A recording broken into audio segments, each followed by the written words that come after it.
अकोल्यामध्ये उद्या देवेंद्र फडणवीस यांची जाहीर सभा होते आणि आपणच या सभा या ठिकाणी आहोत. आपण पाहू शकता की या ठिकाणी 3 डोम टाकण्यात आलेले आहे. 3 डोममध्ये या ठिकाणी 50,000 लोक बसतील अशी या ठिकाणी व्यवस्था करण्यात आलेली आहे.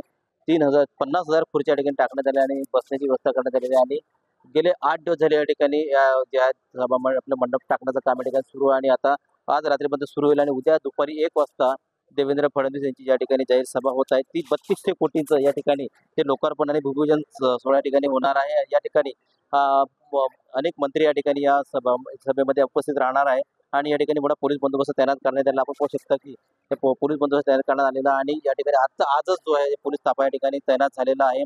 डॉग स्क्वॉड असो या कुठला या ठिकाणी सर्व आलेले आहे आणि यांनी ज्या तैनात करण्यात आलेले आणि उद्या दुपारी 1 वाजता देवेंद्र फडणवीस यांची जाहीर सभा होत आहे आणि 3200 कोटींच्या लोकार्पण आणि भूमिपूजन या ठिकाणी सोहळा संपन्न या ठिकाणी होणार आहे आणि जाहीर सभा या ठिकाणी होत आहे. गणेश सोनवणे, टीव्ही मराठी, अकोला.